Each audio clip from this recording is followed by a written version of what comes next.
What if a single word in the Bible was never meant to be there? What if that one mistranslation shaped how entire cultures understand love, faith, and identity? That mistranslation happened in 1946. And for decades, it has been repeated, defended, and weaponized. Now we're tracing how that moment continues to echo across churches, classrooms, and countries. We're exploring how misinformation about Scripture spreads and how critical thinking, education, and honest dialogue can help us see the bigger picture. This is the 1946 Culture Shift Tour, UK, a journey through language, belief, and the stories that shape us. Because this isn't about changing Scripture. It's about understanding how misinformation changed us.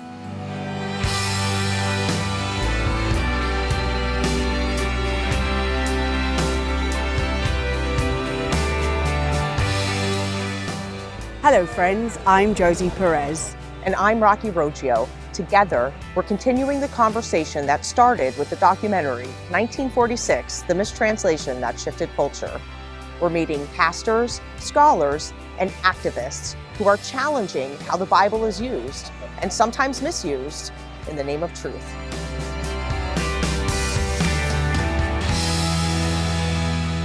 In today's episode, we sit down with Josie Peres, our associate producer of the documentary 1946, The Mistranslation That Shifted Culture, and co-host for the Culture Shift Tour, UK.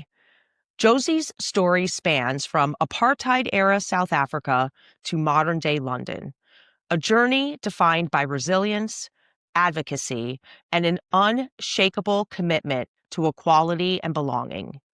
We talk about what it means to carry that experience into this project, how a life spent building bridges between divided worlds led them to 1946, and how we can all build a deeper sense of home through courage, curiosity, and conversation.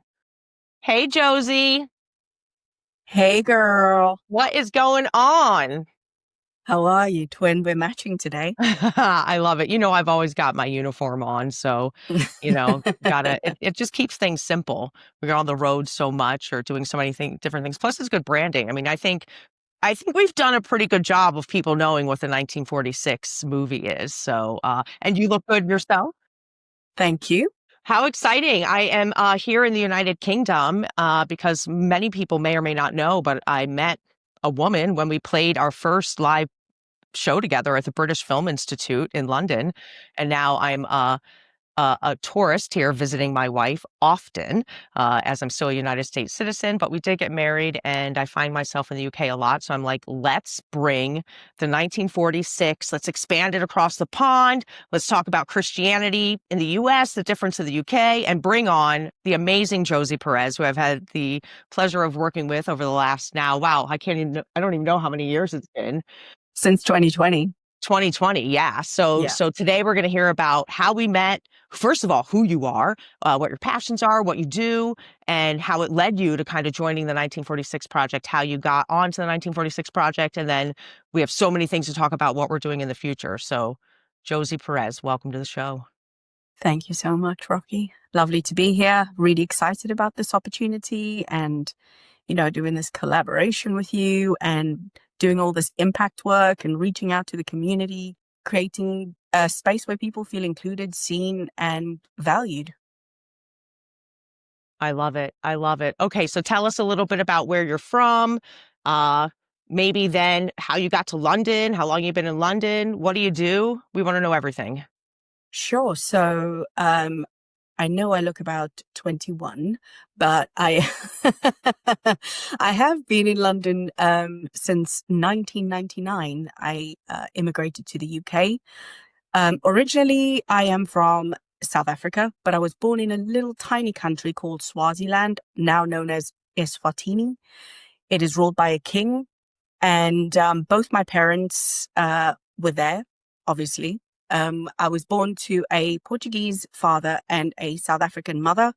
Now, if anybody knows a little bit about apartheid, during apartheid, biracial couples could not marry legally. So the only place in Southern Africa where my parents could legally be together was in Swaziland. this is why I was born in this tiny little country, because yay, apartheid did not allow interracial marriages. Now, if anybody knows Trevor Noah, of course, who doesn't, he talks about being born a crime. I am one of those kids that was born a crime, literally, because my parents were not legally allowed to be together, and so were my siblings.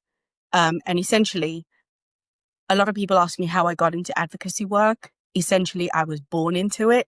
I never chose it. It chose me. And so this is why when 1946 made its appearance, it felt like a natural transition for me to want to be involved. Again, because I was born into Christian faith from a very religious Seventh-day Adventist background. And of course, I am a queer person of color. And those issues of mistranslation or misinformation has impacted my life growing up. And so, yeah, if natural for me, it was just something that I wanted to be involved in, something that I wanted to get behind. And of course, share that information with people in similar situations who may have been impacted in the same way. Sounds like you had a pretty um, wild childhood. There's a lot of layers there. Mm. So maybe walk us through a little bit, and then how did you end up leaving South Africa, or when did you go to South Africa? Fill us in a little. Sure. Okay. So my parents immigrated back into South Africa when I was fairly young, was a toddler. So I don't even really remember the transition. So for me, the reason I identify as South African per se is because I essentially most of my childhood was spent there. And the reason they moved back was something that I don't really know fully 100% why they would have gone back there before apartheid had ended. What I do remember is the segregation. I do remember my family having to live in a community which is known as coloreds, and colored people tend to be mixed race. My father was welcomed, even though he was a white man, white Portuguese man. Mainly the sort of segregation was that you were not allowed to live in white neighborhoods. And I think you probably had similar things in America during like the civil rights period. My childhood was pretty, normal, I would say, because that's all I knew. My mom was a very sort of religious person. She, loved God. She loved the church. She loved all of those things. And so I was raised within that faith of the Seventh-day Adventists. And of course, like many Christian denominations, homosexuality is a sin. It was never accepted. Whenever I heard conversations about those things being raised in the church, and I was always asking questions, but, if Jesus loves all his children, why are there terms and conditions attached to that? Knew from a very young age that I was queer. I just didn't know the name or the label. And also then thinking about me actually saying it out loud would feel like a disappointment to my mother or my family. And unfortunately, I lost both my parents at quite a young age. So my older sister stepped in and pretty much raised me. Credit where credit's due. She did an amazing job, I'd say. We moved to the UK in 99. Just, life happens and we wanted to change, and she wanted to do what was best for us as a family. And I, have no words but to say thank you for the opportunities that she's afforded me as a younger sister. And we moved to the UK. And that was where my journey started, about moving into the next phase of advocacy work and looking at, where I belong, essentially. And that's how I started getting involved. The more I became comfortable with my sexuality, my identity, I started to seek out places of where I could engage and get involved in LGBTQ plus advocacy work and really come to terms with my own identity as such. And also moving to a completely foreign country with different culture, different rules, took a lot of adjustment. And then once that happened, I was able to kind of embed myself more into like community and seeking out places where I felt was a bit of me. It's so fascinating. So many layers there, and unknowingly preparing for a work of advocacy, and so and how interesting, you said you were scared to come out to your mom, and people who have been oppressed, you would think that would be the first person that you could go to with a situation that maybe they would understand. They were discriminated against by the community, the government, the church for their marriage and bringing of you. And then now here you are, a queer child, and having that conversation with your mom. Wow, so many layers. So I want to know then, what was that? Did you have a spark while you were living in South Africa, and did you do any advocacy work there at all? Or did you wait until you went to the UK, you started to get into your shell, as you were saying, and then using, the things you learned to apply for the future? Absolutely. So I was too young. I in figured, the in how the old were you when you came to the UK? I was in the 90s. I was very young, but I must say I saw things. I saw, the ANC uprising. I saw the uprising, Mandela coming out of prison. Like, those were huge informative things that happened in my childhood. And I was too young to kind of like be connected and in terms of like go out on the protests and so on. But I saw it happening. One huge moment that came out for me when I was really young, I remember just before Mandela came out of prison, there was this huge riots that took place. And I recall one of our neighbors, Uncle Malcolm, big shout out to Uncle Malcolm. He was a huge, huge activist at the time, a freedom fighter. And he was involved in some of the stuff that was going on in South Africa with the ANC, which was like the national ruling party right now. It was the party Mandela was the leader for, and also before he became president. And there was the huge riots that happened. And for me, I feel like that was one of the biggest things that stuck with me through my whole life. Seeing these people literally putting their lives on the line for freedom. And there were these huge riot trucks that came through our neighborhood, were shooting rubber bullets, and some were real bullets, at people, throwing tear gas. I remember I was in a room with one of my nieces who started choking on the gas and just like screaming for help. And I remember my mom and Uncle Malcolm, bless him, came in, even though his eyes were burning. He was like, showed us what to do. And it was like, light some paper and put it around. And basically the smoke takes away it does something. So the tear gas isn't as powerful within the space. And for me, that seeing that happening and all of the sort of violence against people who literally were just fighting for freedom, were fighting for equal rights, I think that sparked something inside of me. And I think it's still in my mind to this day because it was such a huge moment for me. And maybe that was something that sparked a flame inside me, to never speak, to not ever sit back and allow these things to happen, to always speak out when I see injustice. Yeah, that's amazing. I've known some of your backstory, but to hear the details that I was Mm. absolutely missing, it's just fascinating. And I know everyone listening, I'm sure, will think so as well. Okay, so now we're in the United Kingdom. You're getting into yourself. You're learning that you're queer. You're able to say it out loud. You're finding more freedoms in the United Kingdom to be allowed to be who you are.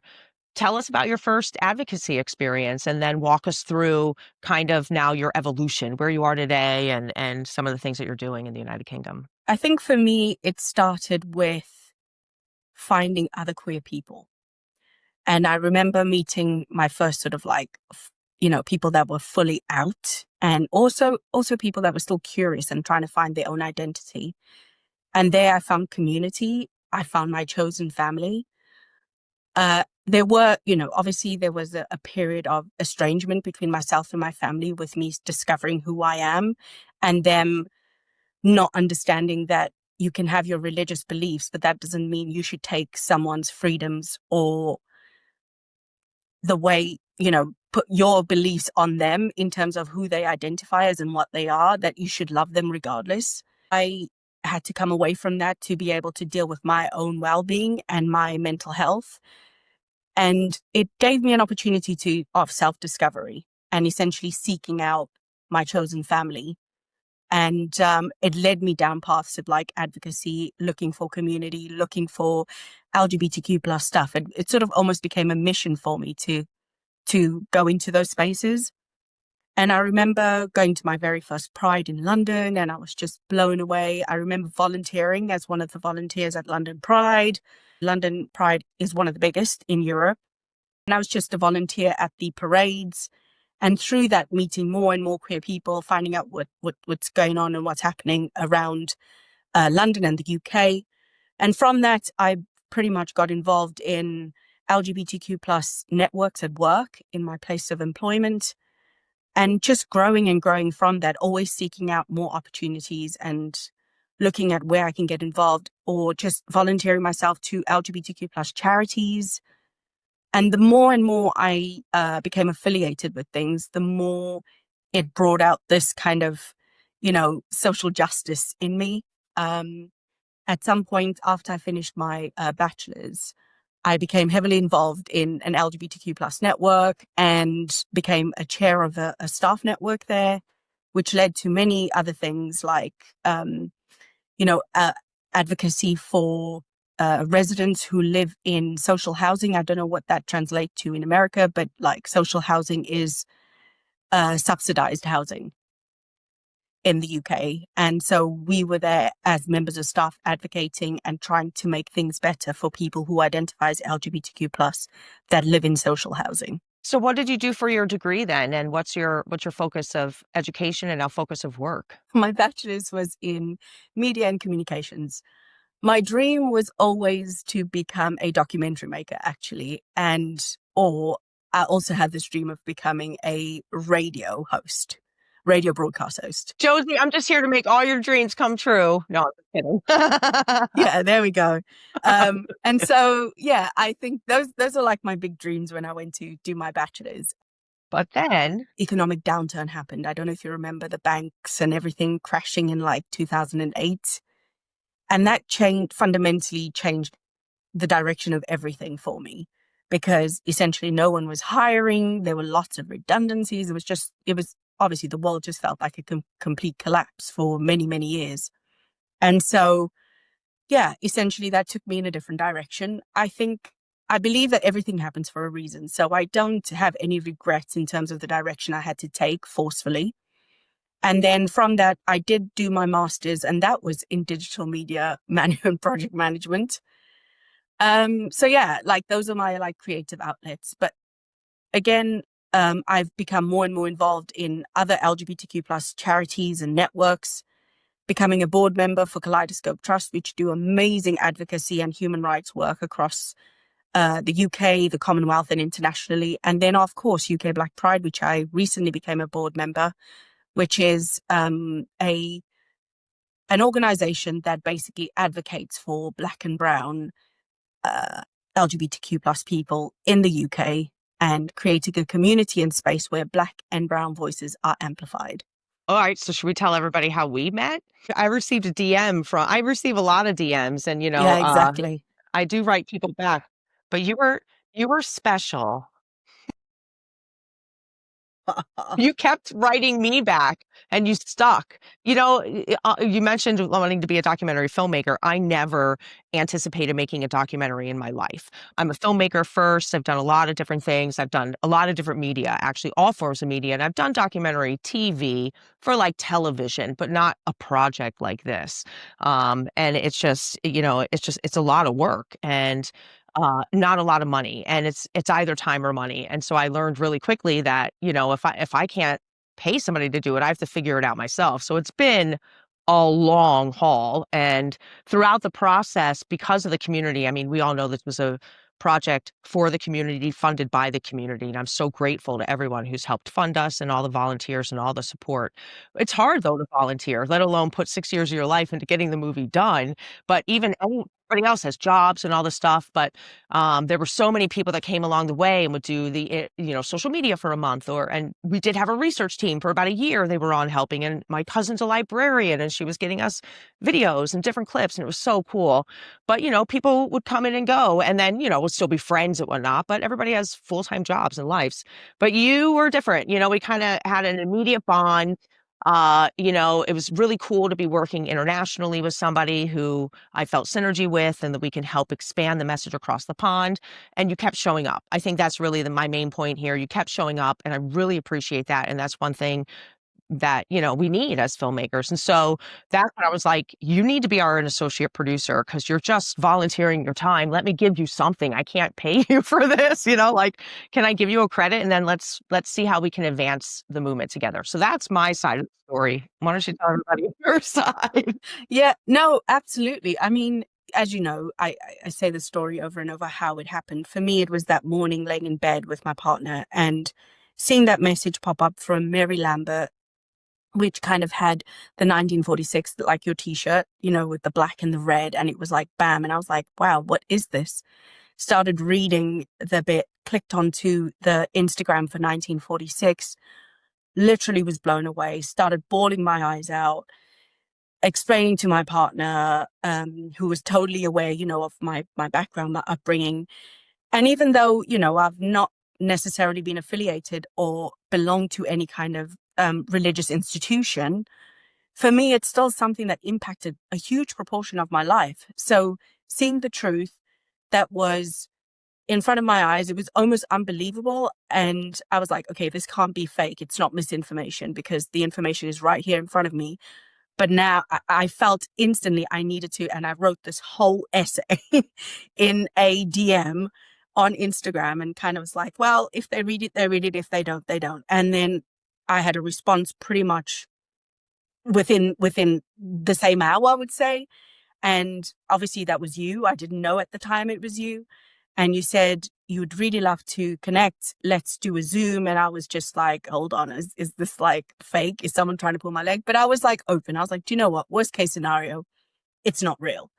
And then we hooked up on Zoom, and then the rest is history, really, because once we had spoken, connected, like you said, the synergy, the connection, we just instantly connected somehow on many levels. And Carmen was there. I remember at our first ever Zoom, Carmen Scott. And yeah, it was just like amazing. And then obviously we had a couple of community Zooms. We started creating this community Zooms that you were doing. And then you said, I was like, look, I do have connections with different advocacy LGBTQ plus organizations here in the UK. Let's see how we can make that work. Let's see what we can do. I didn't at the time know what my role could be within helping, but what I did know was I didn't want any other person to suffer any longer. I wanted the truth to come out. I wanted people to know about this, even though at the time I was like, well, the UK isn't as bad when it comes to Christian nationalism as it is in America. However, look where we are now in 2025, that might change. But at the time I was like, but either way, we need to still get this information out here. We need to let people know about this. And also, the information is academic. So I was like, it makes total sense for more and more people to know about this. And if I was as shocked to see it for the first time, I was like, I could imagine anybody else's how everybody else would feel, because they'll feel like they've been lied to all this time. So yeah, it was like nonsensical. I was just like, absolutely, what do we do? Let's get going. And so it just snowballed from there, didn't it? And then eventually, once the film was like made, I think people also need to know this, like a lot of the footage that was filmed was done through lockdown by volunteers. And, that just shows how strong the community is. And yeah, and then I remember also one of the Zooms where I bawled my eyes out. And I don't know, I think for me, that was just a very healing moment of realization of like, I was right all this time, and that, all the information that we've been told to was a lie. So it was just kind of like that turning point for me. Yeah. Yeah. And then getting involved and just helping where I can in terms of like pushing the message out there. And of course, once the film was made and we did our actual screening at BFI, which is where we actually met in person for the first time, 2023, March 2023. Yeah, the But BFI before we even met, the British Film Institute. Yep. yeah, exactly. And before that, I mean, it felt like I knew you because we'd speak weekly. and did many, many Zooms together. And I did some sort of volunteering, helping with some admin, doing this and trying to sort of give back where I could in terms of time. And then, doing the actual screening, which was incredible. And that was when it became real and everything just blew up. And we started meeting so many people and meeting One Body, One Faith, I believe, is the LGBTQ plus Christian organization here in the UK, which has opened so many doors of like connecting with people. Then thinking also about House of Rainbow and Reverend Jide as well, that features in some of the clips in the film and some of the social media posts. So yeah, just like all the connections that we've made, again, just thinking about community, bringing voices together, making people feel heard and safe and just acknowledged, like that who they love and what they love is not a sin. Yeah, no, that's pretty amazing. And actually, you got me. There's so many thoughts throughout all of that. But it, it, but that final thought there, thinking about all the connections that we have made in the UK, we've done at least a half a dozen in-person screenings now. Uh, and every time we do in person, it's just such a huge impact. The Q&As, and it's making me think of the tour we did last year in America, which I know you weren't we did 15 cities all across America. And this year, we're doing the podcast to kind of expand and welcome more voices from the UK. But part of what we're doing too is we did receive a little bit of a grant so we can go to Africa. So we're going to be taking you with us. Yep, Yay! to South Africa. We're going to do two Namibia? different. We're going to do Namibia? Namibia. Yeah, I Namibia? just contacted Namibia. Yep, Mercedes down there who's helping us coordinate that, which is going to be amazing. Trying to hit some countries and then hopefully expand more throughout Africa and some African countries that we know are doing things like they still have the death penalty and sodomy laws and different things that are really harming the LGBTQIA plus community based on misinformation and a mistranslation. So that's so exciting. Part of the other thing of the 1946 team will do with Kathy and Ed is we're going to be going to Hong Kong for a conference that's like a LGBTQ and ally Christian conference, which is really exciting to see ally Christians and gay queer Christians come together in Asia, Absolutely. from all over Asia. And then from there, we're going to go to South Korea, which is really needed, and Japan, which is going to be fun. So many things are happening. We're actually going to be doing Paris Pride too this year. My point is, it's really, it's just so encouraging to see the response from the crowd. And that first day that you and I played together at BFI, I don't have like a full footage of like the crowd cheering. That was like the third festival we've ever done. And the festival right before that was the Palm Springs International Film Festival. And we got a standing ovation to a point where the program director of the whole festival was like, I have never seen a standing ovation like that before. And I was like, come on, and then some of the people who regular the festival every year who live in Palm Springs, California, were like, I've never seen a standing ovation like that before. And I was like, come on, And so then, prior to that, we played Doc NYC, where we won the audience award. Again, standing ovation, whatever. So by the time we hit BFI, and I did get a corner of it in the audience, and then all the photos of us on the stage, and Dr. Anderson was there, which was great. The next one we played, Dr. Anderson was with me as well, with Dr. Trevor Thompson, and we were at the Cleveland International Film Festival. So fourth festival, I learned my lesson. I'm like, okay, I think people are going to like the film. So I did record a standing ovation from the Cleveland International Film Festival, which was amazing. It's just so cool to see people responding to the film and then us being able to engage in person. Now, those are festivals. The ones that I'm talking about now, which is what we're doing with our impact campaign, have a little different kind of vibe. We still get people who respond to the film well, but it's not a film festival setting, and we're in a church with 20 people, or in a community center and there's 15 people there, and so it's a little bit more intimate, it's a little bit more one-on-one, and we really get to work with the community. So, and then we've done larger ones too. The year before, we went to Singapore. I mean, we've been all over, which is really amazing. And again, thank you to all of our sponsors and donors who help us do these amazing things, because we can't do it without the support of the community. But in Singapore, we did a screening in a live theater with, like 100 people. Anyway, don't get me started. So now you've just got me excited from Yeah, going through our history and listening to all the things we've done over the last couple of years and where we're going. absolutely. And I mean, thinking about the beginning, 2020, when it was just this like possibility of something happening, and suddenly the film was made and launching and going everywhere, and thinking if it's even going to be a possibility that we get across the pond, and then suddenly like boom, yes, we got into the BFI. They contacted Then us. They emailed us after the Doc exactly. NYC win. You're right. And I'm so naive sometimes, and I'm like, it's just like BFI. Oh, I just didn't even think about the magnitude of it, Yeah, and I the sent it to our British Film editor. Institute. Oh, Exactly. It's so prestigious. It was such an honor, to be yeah, invited to play there, so. exactly. And they do some incredible films. Like we know the British Film Institute Flare is an LGBTQ plus film festival that happens every year around March time, and they feature films there.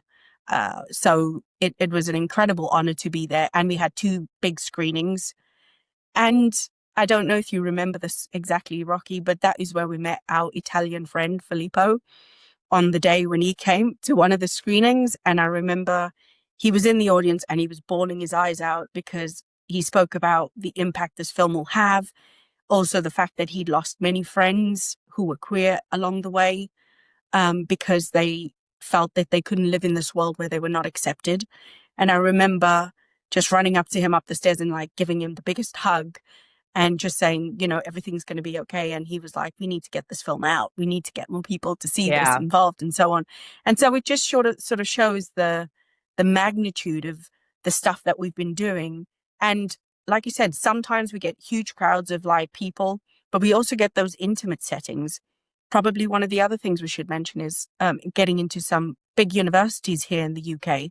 We've done UCL, University College London. We've done LSE, which is London School of Economics. Again, their LGBTQ plus networks reached out again with the sort of advocacy work on my side and me having dialogue and conversations with them. And they were like, absolutely, we want to screen this. Is there? And obviously, because you're married to someone that lives in London now, you just happen to be here. And I was like, yeah, we'll get Rocky to come along and, have a Q&A session and make it more real, make it more believable, make it more intimate and understanding and healing as well for people. Because I don't know if you know the magnitude of your story, Rocky, but it resonates with so many people. The fact that you're featured in there resonates. It's my story. Yeah. It's, everybody else's story that we've met in some way, shape or form. Also, you came to UK Black Pride this year with me. We got to see Reverend Jide in his element, with House of Rainbow. Got to give them a big shout out. They do some amazing work with people who are queer and also Christian. And it's very healing. Again, I use the word healing a lot because for a lot of us queer people of color, there's a lot of healing to be done and reconciliation with faith and our sexual identity or sexuality. So yeah, that was a great experience. You were on the main stage. That was awesome. We got to film you there, and then you going around interviewing some people, which was really cool. And it was quite an experience. What a party. That was so fun. Yeah, no, UK Black Pride is an amazing, amazing organization, I have to say. And I am so honored to be one of their new board members that joined in January 2025. And some of the work that they do a free Pride Festival every year since like, I think they launched in like 2005, which started as like a tiny little community of Black and brown queer people coming together and, just sharing food, experiences, love, creating kind of community and support systems for each other. And over time, it grew and grew and became the version of it that you saw this year, which is Wow. massive. It's one Massive. of the only prides in the UK that is free at entry. You pay for food or whatever as a festival goes, but you don't pay to come in and see all the acts and the variety of what's available on the day. And it feels very community led and grassroots because there's so many different organizations that are allowed to be there. Not And corporate. It doesn't feel corporate at all or sold no, out, you it's know? very much community and very much about like, the stalls and the stuff that's there. Even the performers, they're all from, black and brown backgrounds. And, it's just all about community, promoting those people and allowing people to just fully be themselves. And what a beautiful full day it is as well of celebration, because being queer or being black and queer should be celebrated. It shouldn't be about all the horrible things that happen. That day is all about a day of celebration and embracing who you are.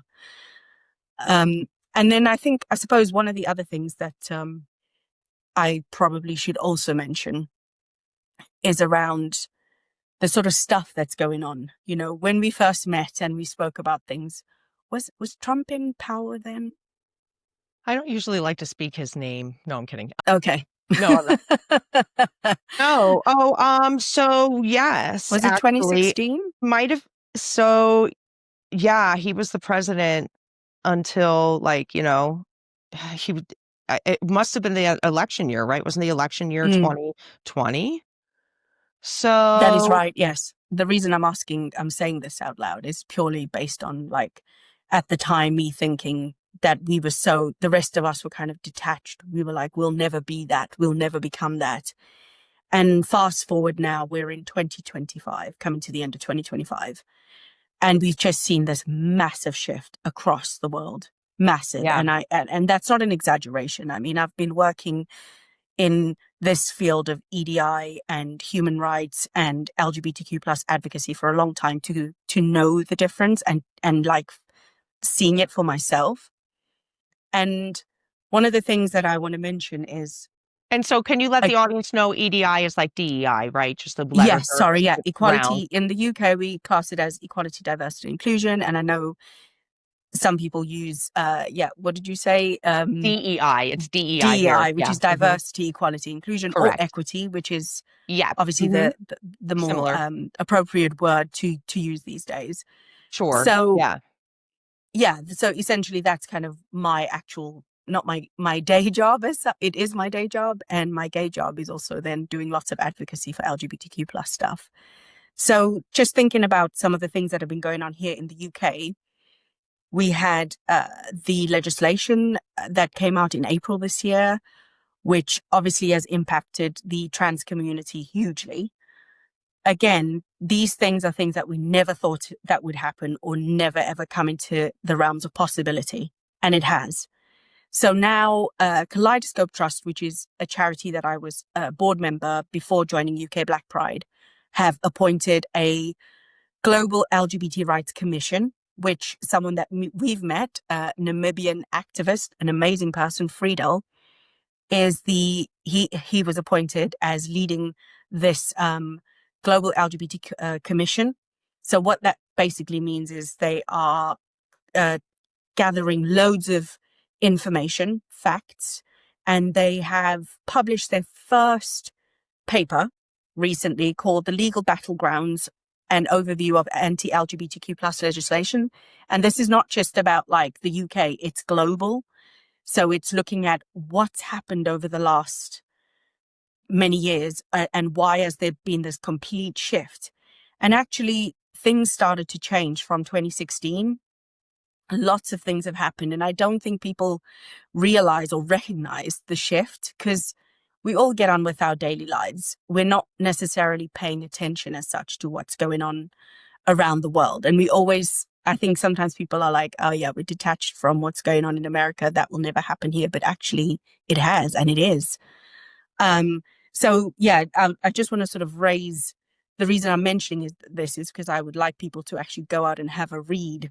The document's available on kaleidoscopetrust.com, and you can download the PDF. It has it's the first paper that they've published, and it talks about the last decade that represents a marked reversal of LGBTQ plus right progress, with rollbacks documented across all regions.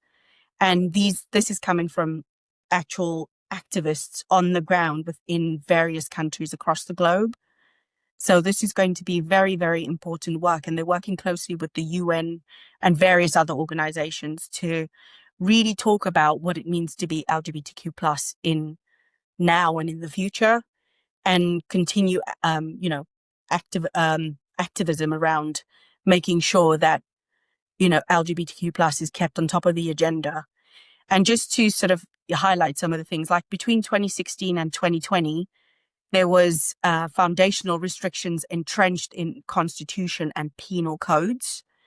And then between 2021 and 2022, there was targeted exclusion in education, media, healthcare, and adoption for LGBTQ plus people. These were key findings that they found. I'm just sort of highlighting this. And in 2023 and 2025, that's where we are now, is the escalation to criminalization and persecution of all advocacy itself. So these are like, Wow. this is the first paper they've published. And that, if that is not alarming to anybody, Yeah. and why we're doing what we're doing in just the tiny little sliver, And it I just don't know what is. changed in 5 years. Yeah, that's drastic. No, and that's really important. I'm glad you brought it up, even though you said the name I don't like to say. Yeah, sorry. I But shouldn't. no, and as we're bringing, the conversation, as you mentioned, some universities who had an opportunity to play in the United Kingdom, we're going to be going to more. We're going to be doing more community spaces. We're reaching out to more churches. And part of this conversation, besides sharing the movie, is getting into the similarities, but the differences between how we look at the LGBTQ community, how we do church.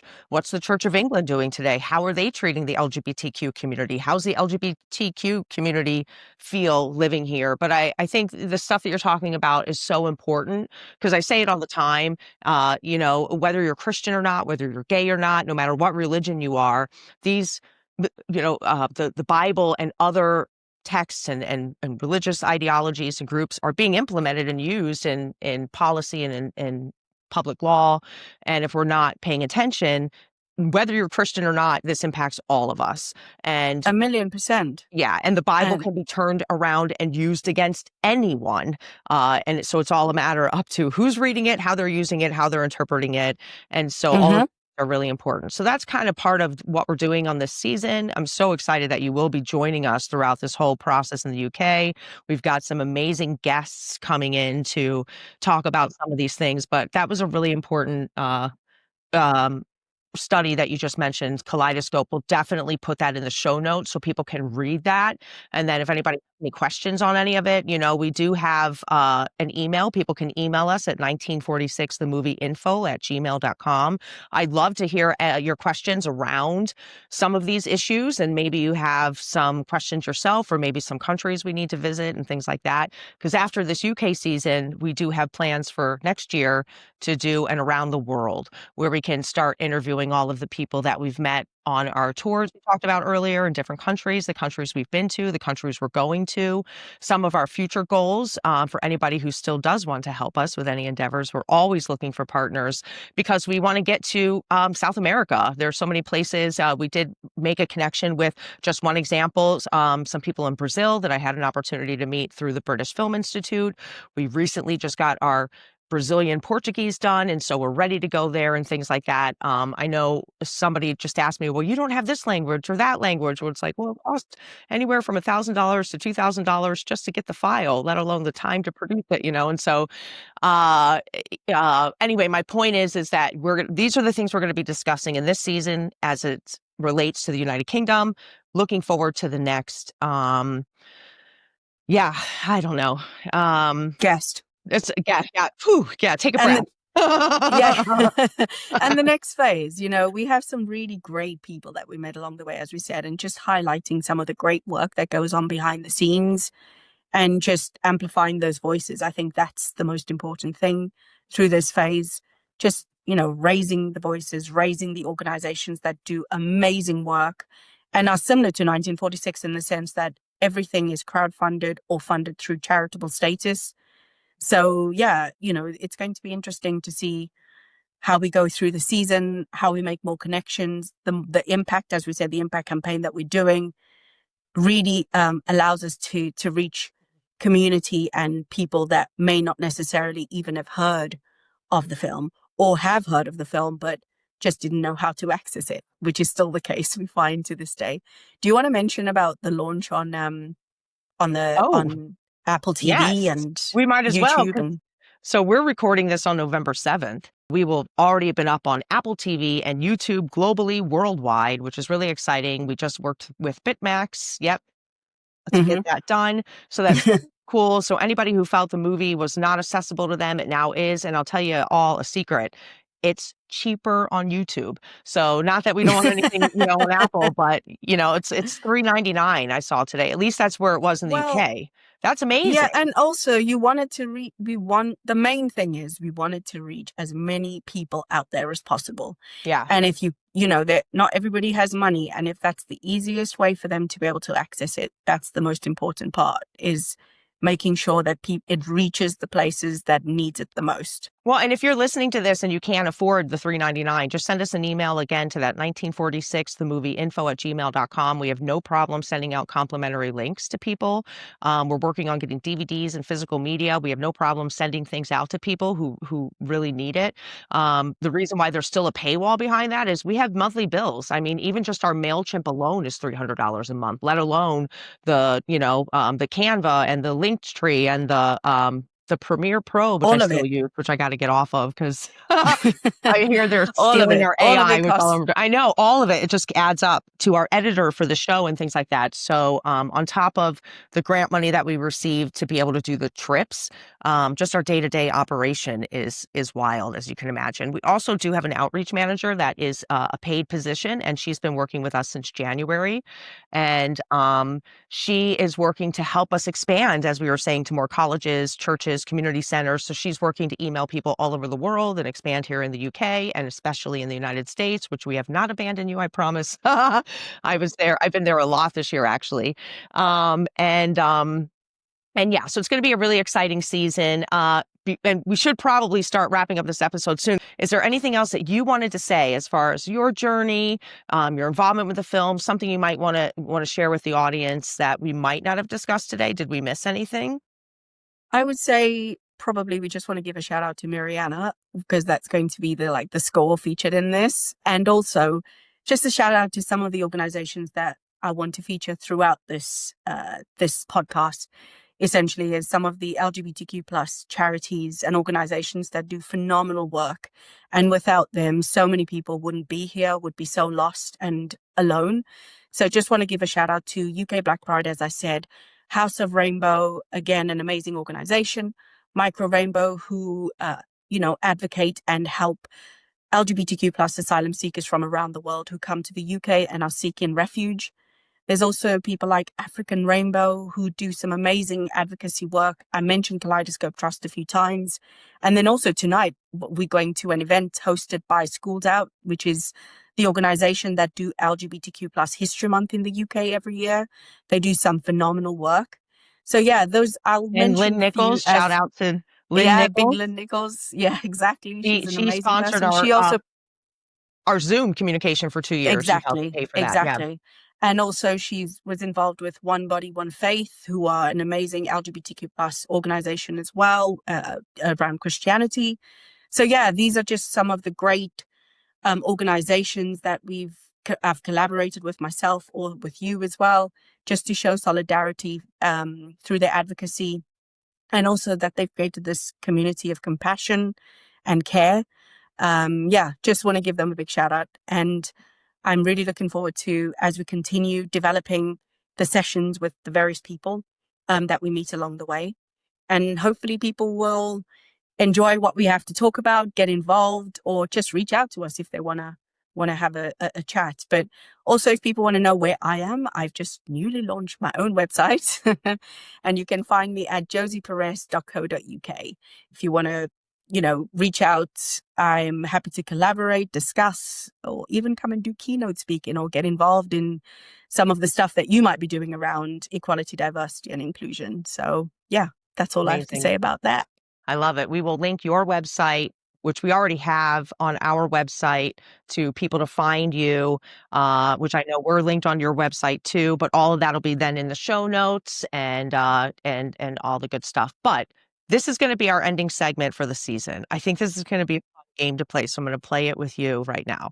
Our series song is titled Home, as you mentioned, by my cousin, Mariana Sokol, who's amazing, an amazing musician, and she has this album that she put out, and I'm like, "This song is just perfect." It's perfect for our audience, you know, it's perfect for us who sometimes we lose our home, we lose our way, we don't have people who support us, we have to find our chosen family, and it just feels like sometimes you're in the wilderness, but, oh, doesn't it feel good to get home? So, what does home mean to you? Where's your home? What does that really mean to you? Do you know what? Sometimes home feels like a feeling.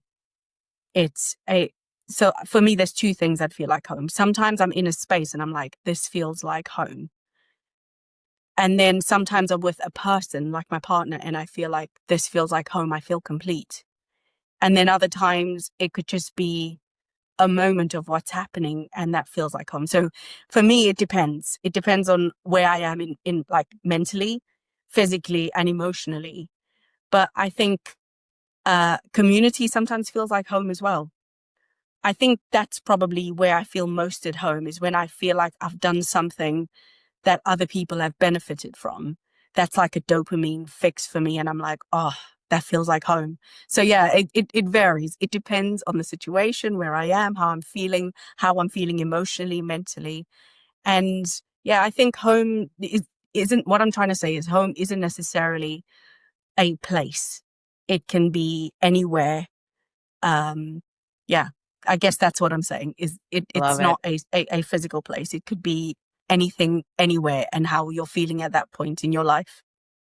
Love it. I put you on the spot there, but I think it's actually a really good metaphor for the season, for what we're trying to do. You know, so many of us as queer kids and queer kids of faith, or even non-faith, always find ourselves wandering, or the black sheep, or the whatever expression or metaphor people use for being ostracized. Mm, And we're where is our home? What is home? What does that even mean? And I think it's different for everybody, but exactly. it'll be fun to ask all of our guests on this season, what does Yeah. it mean to you? So, Yeah. No, I thank agree. I think yeah, it's a good way. It links good. into Mariana's beautiful song as I well. love it. I love it. Well, I guess we'll end with that. We'll get to hear the song one more time, and thank you everyone for supporting the work that we do, and we'll see you on the next episode. There's a way to escape from this pain. You don't have to fall away. You don't have to learn to stay as you bow your tears to pray.